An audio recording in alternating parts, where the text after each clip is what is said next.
¿Te interesa la justicia ambiental y la ciencia? Este es tu espacio. En cada episodio conversaremos sobre casos, sentencias y temas relevantes para el derecho ambiental y la ciencia. Síguenos en nuestras redes y acompáñanos en este recorrido. Aquí comienza Ambiente y Jurisdicción, el podcast del Primer Tribunal Ambiental. Saludos a quienes nos escuchan, soy Elizabeth Pérez y les doy la bienvenida a un nuevo capítulo de Ambiente y Jurisdicción, el podcast del Primer Tribunal Ambiental. En esta edición tenemos la posibilidad de contar con dos grandes invitados, ambos con una destacada trayectoria en el ámbito del derecho. Estamos hablando de José Ignacio Martínez Estay, licenciado en Ciencias Jurídicas de la Universidad de Valparaíso y doctor en Derecho de la Universidad Santiago de Compostela en España. A lo largo de su carrera ha publicado y colaborado en diversos artículos y textos enfocados en materias de derecho constitucional, administrativo y ambiental, con énfasis en el estudio de la jurisprudencia constitucional, las formas de Estado y derechos políticos y sociales. También nos acompaña Pablo Méndez Ortiz, licenciado en Ciencias Jurídicas de la Universidad de Valparaíso, Chile, doctorado en Derecho de la Universidad de Barcelona, España, y máster en Derecho de la New York University de Estados Unidos. Durante su trayectoria, el profesor Méndez ha publicado diversos artículos en materia de derecho administrativo y también derecho ambiental, con énfasis en cuestiones regulatorias y la praxis contencioso-administrativa. Asimismo, ha publicado libros sobre derecho ambiental y público. Actualmente, el profesor Méndez imparte la cátedra de Derecho Administrativo en la Universidad de Chile.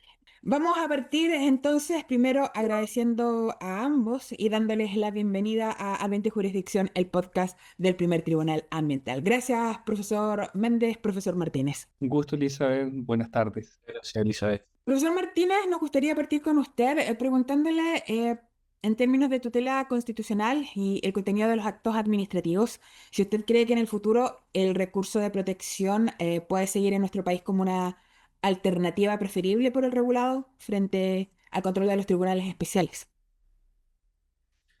A mí me parece que el recurso de protección nació de tal manera que siempre sea una opción para que los colegas, los litigantes, lo tengan en mente como un sustituto de otros procedimientos. O sea, eso es así. Eso nació desde el día 1 y probablemente en parte por inexperiencia de no contar antes con una acción similar en Chile. Los tribunales y la Corte Suprema en concreto, al no hacer desde el comienzo quizá un adecuado control de admisibilidad, se abrió la mano para que el recurso de protección se transforme no solamente en un sustituto de los contenciosos administrativos, sino que también sustituto de contenciosos civiles.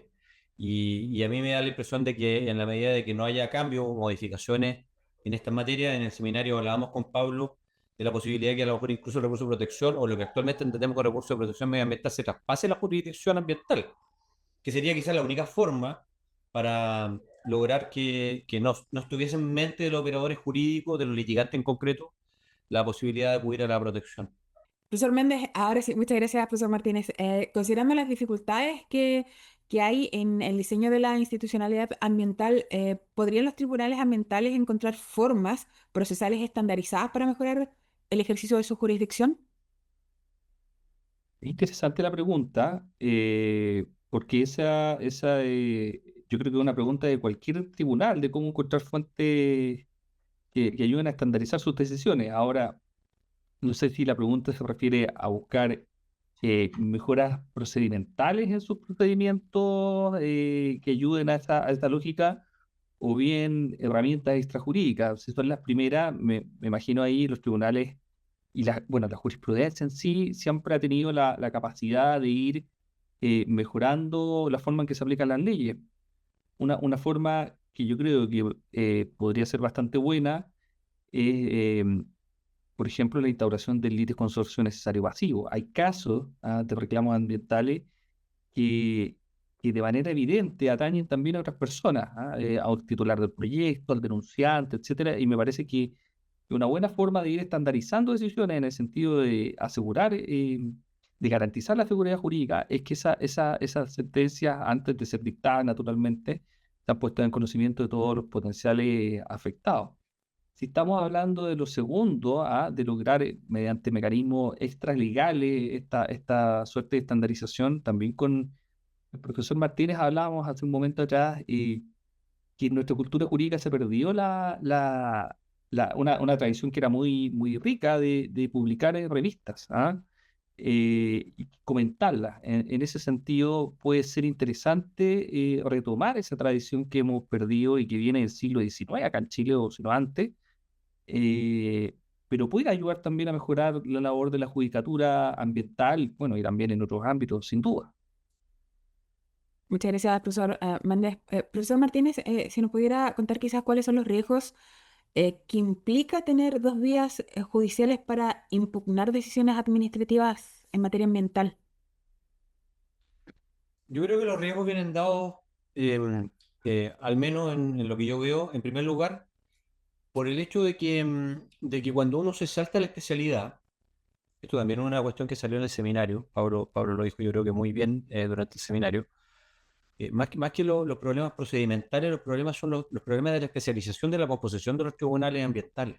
Ahí encontramos una especialización de unos tribunales que no solamente están compuestos eh, por letrados que tienen conocimiento de derecho medioambiental, sino que también por personas que entienden los problemas científico-técnicos de lo medioambiental. Y eso es una cuestión que, desde luego, en el ámbito de la judicatura ordinaria no existe ni tendría por qué existir, ¿ya? Eso es un primer riesgo que veo yo, y por eso yo creo que hay que reivindicar la especialización. Y el segundo riesgo que veo es que el recurso de protección en los últimos tiempos se ha prestado, no solamente en materia medioambiental, sino que también en otras materias, para eh, una cierta actividad de reingeniería de políticas públicas por parte de los tribunales superiores y particularmente de la Corte Suprema. Y eso me parece peligroso desde el punto de vista de la institucionalidad de un sistema constitucional y democrático, en donde el diseño de las políticas públicas es una cuestión que le corresponde al legislador democráticamente elegido y no le corresponde a los tribunales. Y me da la impresión de que eso, llevado al ámbito medioambiental, también es un problema. Es un problema el que a veces el entusiasmo de nuestros jueces puede llevarlo a ser poco diferentes no solamente con los tribunales medioambientales, sino que también ser poco diferentes con los órganos legitimados para llevar adelante el diseño y ejecución de políticas públicas sobre, respectivamente, el legislador por una parte y el Poder Ejecutivo por otra. Profesor Méndez, nuevamente, ¿por qué persiste el uso del recurso de protección en materia ambiental a pesar de la existencia de estos tribunales especializados? ¿Por qué? Esa es la pregunta, ¿no? Sí, ¿por qué persiste el uso? Eh, yo creo que son dos razones principales de los incentivos que genera el esquema de recurso de protección como estuvo considerado en un inicio. Naturalmente, cuando fue concebido en el año 76, el recurso de protección buscaba precisamente que los tribunales conocieran y pudieran escrutar los actos de la administración. Nosotros en Chile, a diferencia de lo que pasa en otros lados, nunca tuvimos un contencioso administrativo. Durante gran parte del siglo XX, la Corte Suprema estimó que no tenía competencias para cuestionar los actos de la administración y el recurso de protección responde a esa lógica. Eso es lo que explica también los requisitos, la forma en que opera, las potestades que tiene la Corte Suprema y que hoy en día ya a- de manera paradójica nos están doliendo frente a la aparición de jurisdicciones especializadas. Porque un litigante defendiendo los casos de su cliente se enfrenta con dos características de recurso de protección que son súper atractivas para su caso. La primera, eh, lo rápido que se tramite un recurso frente a la jurisdicción especializada, como los tribunales especiales, que como son jueces especializados, pueden tomarse un poquito más de tiempo, más de detalle y pensar más el caso que tienen enfrente. Y por otro lado, frente a esa rapidez, la Corte, en un recurso de protección, puede adoptar cualquier medida. En contraste, por ejemplo, al Tribunal Ambiental, donde por ley, por la ley 20.600, lo único que pueden hacer es anular actos y eventualmente dictar ciertas órdenes con algunos matices a la administración. De hecho, tan discutible es eso, que es de hecho de público conocimiento incluso, que esto ha sido incluso, está siendo debatido en el Tribunal Constitucional por el caso Domingo. O sea, hasta ese punto, como cultura jurídica, no tenemos claridad ¿cuáles son las potestades del tribunal ambiental en ese sentido? Frente a eso, el recurso de protección para un colega que está pensando en defender los intereses de su cliente presenta sin duda un atractivo que que el reclamo, perdón, de ilegalidad de la ley 20.600 no tiene comparación. Gracias, profesor Méndez. En esta línea, profesor Martínez, entonces, ¿por qué la Corte Suprema ha admitido recursos de protección incluso sin acreditarse la afectación directa del derecho constitucional protegido?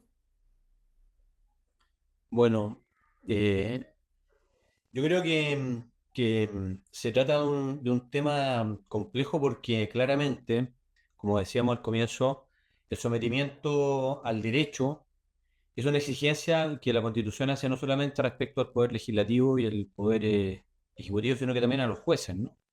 Todos los órganos del Estado están sometidos al derecho. Y cuando la Corte transforma el recurso de protección en un sustituto de contenciosos ambientales en donde no están involucrados, al menos evidentemente, derechos constitucionales, estamos en presencia probablemente de un cierto exceso en el ejercicio de una función, ¿no?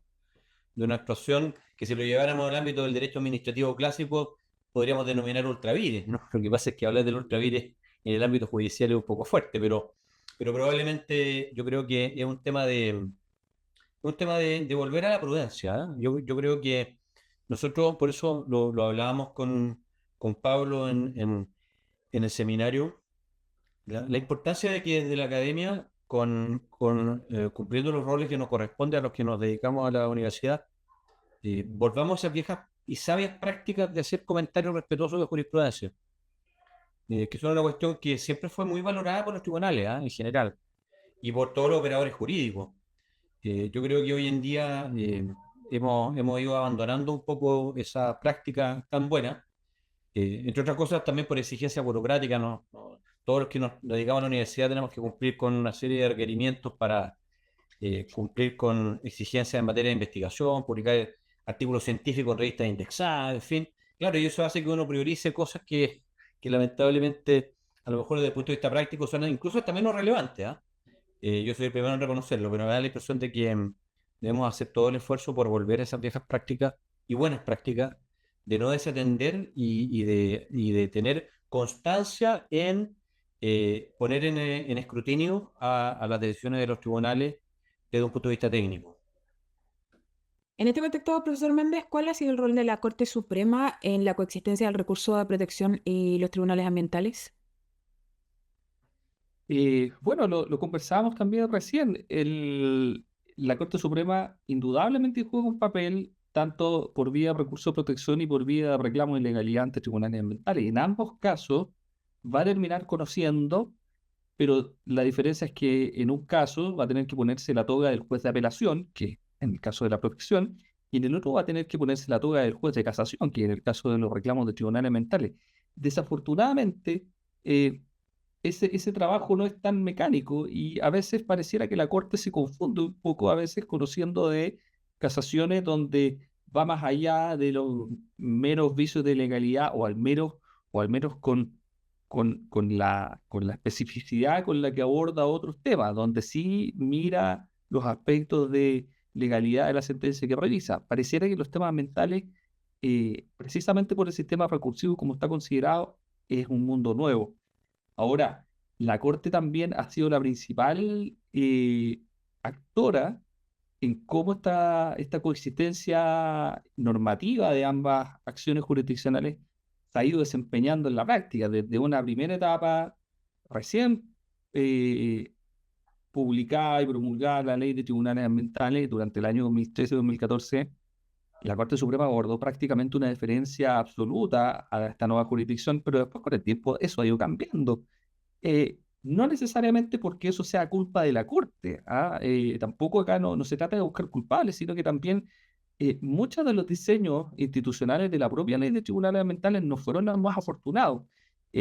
La acción jurisdiccional que estaba llamada a consolidar y a que los tribunales ambientales fueran los grandes estrellas de esta nueva institucionalidad, que es la acción, el reclamo general del artículo 17, número 8, fue diseñado con una técnica legislativa muy pobre. Y eso entonces lo que lleva a que la Corte, que los colegas no usen esa acción, terminen acudiendo por vía de recurso de protección y que la Corte también, entendiendo, uno podrá cuestionarlo o no, pero entendiendo la necesidad de urgencia, termina cogiendo recursos de protección que, en estricto rigor, pudieron haber sido bien utilizados por vía de un reclamo de acción general ante tribunales ambientales. Eso ha sido y ha seguido prosperando hasta el día de hoy y pareciera que va a seguir porque también hay muchas leyes especiales que se han ido dictando y que han ido creando reclamos especiales. Pero por otro lado también es indudable que el recurso de protección tiene un nicho operativo ante mociones de la autoridad administrativa, por ejemplo. ¿Ah? Y eso va a seguir ocurriendo así. Y en este marco, entonces, profesor Martínez, ¿qué implicancias tiene la falta de delimitación clara cuando procede uno u otro mecanismo? Bueno, yo creo que el problema que tiene la falta de delimitación clara es que se abre la puerta para un activismo judicial que siempre es peligroso. ¿Ah? Yo creo que quizá ese es como el problema más grande. Uno, uno tampoco puede ser ingenuo y pensar de que cualquier diseño de procedimiento o de instituciones jurídicas va a ser tan perfecto que no va a dar pie a ningún tipo de conflicto o duda. Entre otras cosas porque, bueno, de hecho, eso automáticamente nos eliminaría a todos los que nos dedicamos al derecho, ¿verdad? Pero claramente, es importante avanzar en algunos aspectos normativos. Lo hablábamos también durante el seminario, probablemente la necesidad de hacer algunos rediseños en el ámbito de la ley 20.600 podría ser interesante. No podemos olvidar también algo que constituye algo que a mí me parece que debería causarnos vergüenza a todos en general. Desde el año 76 u 80, como se quiera considerar, el recurso de protección es una acción que no está regulada por la ley, no hay ningún procedimiento específico, tenemos solamente unos datos acordados, que son los que regulan el recurso de protección, y eso también es una vergüenza. Ahí también podríamos tener una oportunidad interesante para hacernos cargo de estas cuestiones a través de las potestades del legislador y no lo hemos hecho, ¿no? Entonces yo creo que hay oportunidades, ¿ah? Hay oportunidades. Lo que pasa es que probablemente estas son cuestiones o disquisiciones técnicas que a lo mejor pueden no ser necesariamente muy del interés del mundo político, por ejemplo, por una parte, y probablemente tampoco pueden ser a lo mejor cabalmente comprendidas por toda la opinión pública, pero tienen mucha relevancia, ¿no?